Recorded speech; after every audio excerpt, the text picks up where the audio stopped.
Hello guys, നമ്മളൊരു പുതിയ വീഡിയോയിലേക്ക് എല്ലാവർക്കും സ്വാഗതം. അപ്പോൾ ഞാൻ ഇപ്പോൾ വർക്ക് ചെയ്യുന്നതിൻ്റെ ഒരു ഭാഗമായിട്ടാണ് ഈ ഒരു വീഡിയോ നമ്മൾ എടുക്കുന്നത്. അപ്പോൾ ഫ്രീ ഉള്ള ടൈമാണ് ഈ എടുക്കുന്നതൊക്കെ തന്നെ.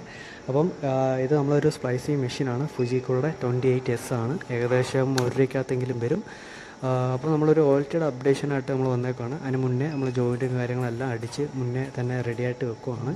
അപ്പം ഇതിനകത്ത് തന്നെ ഹീറ്റിങ് കാര്യങ്ങളെല്ലാം ഓപ്ഷൻസും ഉണ്ട്. അപ്പോൾ ഇതിനകത്ത് പൊതുവേ ഇതിൻ്റെ പണി അറിയാവുന്ന എല്ലാവർക്കും കാര്യങ്ങളെല്ലാം അറിയാം.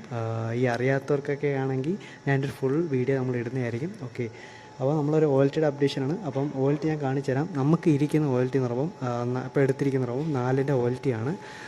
ഇതിൻ്റെ തന്നെ 8-ൻ്റെ ഒരു ഓയിൽറ്റിയും വരുന്നുണ്ട്. അപ്പോൾ അതിൻ്റെ പ്രൈസ് കാര്യങ്ങളൊന്നും നമുക്കറിയത്തില്ല. അപ്പോൾ ഈ 4 ഔട്ടിൽ നിന്നാണ് നമുക്ക് ഈ വരുന്ന കണക്ഷൻ്റെ അതായത് കസ്റ്റമറുള്ള കണക്ഷൻസ് കാര്യങ്ങളെല്ലാം നമ്മൾ ഡിവൈഡ് ചെയ്ത് കൊടുക്കുന്നത്. അപ്പം ഞാൻ ഈ ഇപ്പം കിട്ടുന്ന സമയങ്ങളൊക്കെ അതിൻ്റെ ഒരു ഫുൾ ഡീറ്റെയിൽ ആയിട്ട് ഒരു വീഡിയോ ഇടാവേ. അപ്പം ഇഷ്ടപ്പെട്ടെങ്കിൽ ലൈക്ക് ചെയ്ത് സപ്പോർട്ട് ചെയ്യുക. Okay, thank you.